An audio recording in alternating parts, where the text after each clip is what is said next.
It's got a particular case design which we've developed called the light catch case. So It's the bezel, you know the bezel is.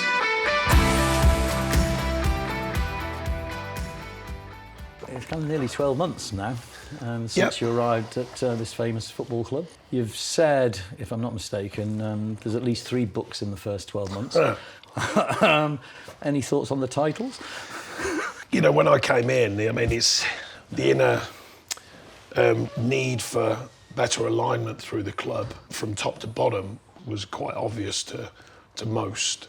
I kind of got a very, very quick handle on that. But then, you know, yourself in industry of any kind, they say they've got to change the culture and environment. They say it as if you just flick a switch and everyone just goes, okay. Fair enough. Yeah, we'll all get on board and we'll all work really hard. And as you know, it doesn't work like that. Yeah.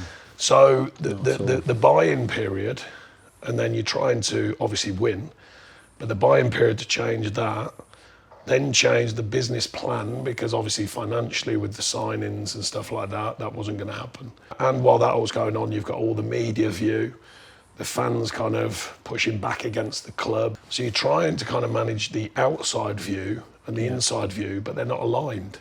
You know, to generalise hugely, this kind of fan base of, oh, we're a big club, which we are, of course. What I mean is, we're a big club, but it didn't have big club behaviours, as I called it. And that was on and off the pitch. So trying to get the message across in an honest, authentic way, and still be proud of what the club is and my small part I was having in it, but kind of trying to get that to all blend back together. And of course, having a load of challenges on the pitch with injuries and trying to win game and forms and all that stuff was very difficult. You actually came in and gave the club stability, not just on the pitch. I'm talking about as a club. Do you recognise that? No, I don't think. I think you know your own skill set. So I've always been pretty. I don't think get flummoxed easily. I don't think. Really? You know, it's not that you don't feel pressure. Of course you feel pressure, but there's a way of feeling pressure where it turns into responsibility. And then when I turn there and I go, it's not really that much pressure. It's actually just responsibility to be yourself and do the right thing. Stay kind of transfixed with the things that I think are important for me first as a person, not just as what I do. And the stuff I was brought in by my parents, you know what I mean? Work hard, you know, have pride, have a bit of respect and respect to others, honesty and truth and all these things I was brought up with. I believe in the, you know, one of the big things I said, respect the past and build a future, because the past here should be respected. I grew up with that era of dominance and fantastic teams, and some I'd class, you know, have been brilliant. I mean, Joe Raw's been brilliant, Peter Reid have been brilliant here. My career started with the old school, finished with the new school. So by the time I'm coaching, I haven't forgotten the old school and the values of them players and the respect and the viewpoint I had of them, you know, is still intact. So when they came in, I was like, no, just come in and just share any thoughts, just anything, you know, because they notice different things, they notice different cultural things. It takes quite a lot of self-awareness and self-confidence to do that. Not all coaches and managers encourage that. Where does that all come from? Well, apart from, I was only from like little town Kettering, but my dad had to earn his spurs building his way up through British Steel. He had to go back to sort of start again point, you know, did so average at school. He had to go back through the British Steel system to earn the right, you know, academically, and to earn the right to go into the workplace and to earn the right to build up his career. So he grafted away. Yeah, my mum was a true housewife while working. She made shoes, but she made real leather shoes. So another thing I do, I still wear real leather shoes. God. So kind of part working class family, part kind of management family. 2 brothers who, you know, kind of I was the youngest, so you always get a clip around there and kept in line by them. And saw them, you know, old school values, but good values, you know. And it's ironic, I always find myself saying they're old school, but they've never been more modern, you know, in modern life. There's a dearth of them they're values, just good I think. Values, So, yeah, exactly. Yeah, they're just good values, not actually old or young or new. They're just good. Are you familiar with a business that your dad probably would have been, a guy called Jim Collins? Right. Essentially what he did was he distilled what the elements were of a great company. I mean, you're not blowing smoke here, by the way. No blow. Okay. No blow smoke, no worries. Trust me, I get plenty of people who don't. I think you're what he would describe as a level 5 leader. So humility with a ferocious will. You're too humble to say, yeah, but there's a ferocious will there as well. No, I think there's about that. I think humble is borderline respect for me. I don't get too above myself because I think it's disrespectful to others. Yeah. So I think that's more of a self-respect thing as much as anything. I'm respecting others. Ferocious. Yeah, I suppose I'm in my own ways. So I once read a thing that maybe brings a bit of balance to being ferocious. It was about the CEOs of Fortune 500 companies. And they were saying that they were actually looking for CEOs who weren't obsessed with the company because they found they just burn out. The burnout. So could they switch off? Could they get away? And that's more me. I think I am ferocious in a way, but trust me, I step away from it. I'm not upset. I don't watch every football match. I watch the ones I need to watch, of course, like analysis and stuff. I've got a team of people around me. I think I delegate well. Because I know to do what I do and be what I am, I need to step away. Yeah. So I think you learn yourself about yourself over the years and then what makes you good and what makes you suffer a bit. Where do you go from here? What ambitions have you got? Well, I think having reached this pinnacle. To be honest, having come here, I think there's so much to do here still. And I said that in the last season. We got the first job done, which stayed in the Premier League, and there was all that kind of atmosphere, and the fans loved it, which is amazing. It's still an amazing day in my life, but a horrible day in many ways, an amazing day. But straight afterwards, I remember Andy was here today. We were chatting about it in the press, and I said, I'm not doing all that like whooping, look at me stuff. I said, because we've got miles to go. This is just a step. So the first thing, in answer to your question, to be successful here, now that might end up being relative success. My biggest success here might end up being calming, organising, structuring, remodelling, and then they go, thanks for doing all that. Time for a different version. But that's how I look at business. I've never been worried about it. I talked to my dad about it. He said different managers manage different things. It's simple as that. Your management skill won't fit everyone, or it won't fit everyone forever. So you're quite sanguine about all that, yeah? But I think you have to be, because if not, you drive yourself mad. What's your philosophy, Sean? See, I don't even that. I know. I'm like, really? I'm a football manager. Never quite went down. What's your philosophy? Joking about, I get it, ethos and all that. Yeah, I don't think it's really. I think you mould a philosophy over time, and it starts rather than take it in somewhere. I'd like to think I learn about the situation first. I certainly have here, and I had to learn quickly. Some stuff.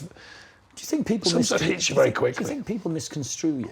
Probably, but I've had that before as well. Have you? At the end of the day, I'd sound like this. I'm 6'1".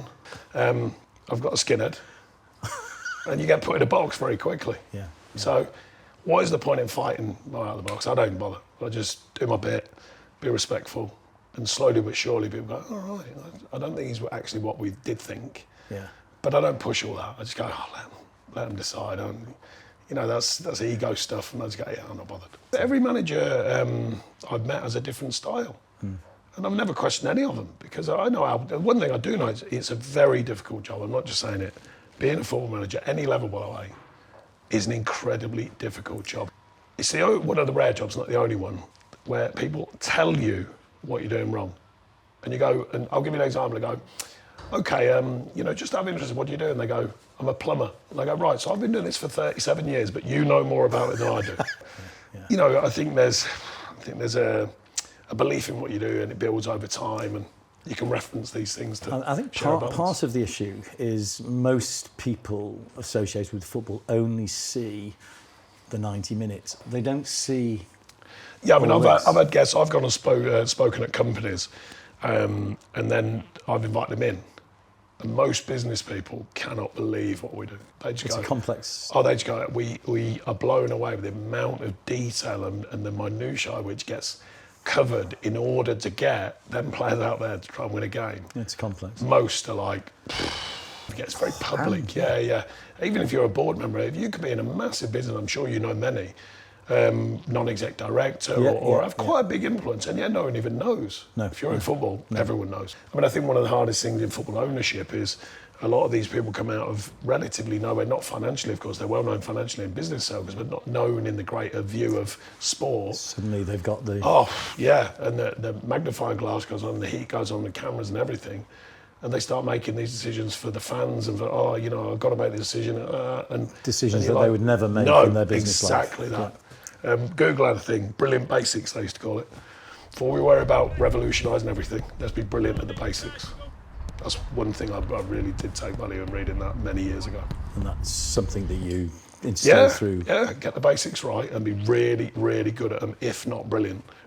strong, fit and organised will always be the base of my thinking in football. People talk about your teams being set up in a certain way. I watched, you did a really good masterclass on how you squeeze the play and not easy to do. And yet I can see that in the patterns of play now. The easy bit is management or coaching in the sense of knowing what to do. It's putting it across that you know what to do.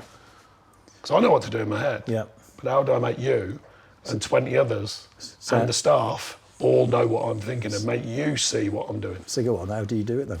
Well, simplicity is normally the best one.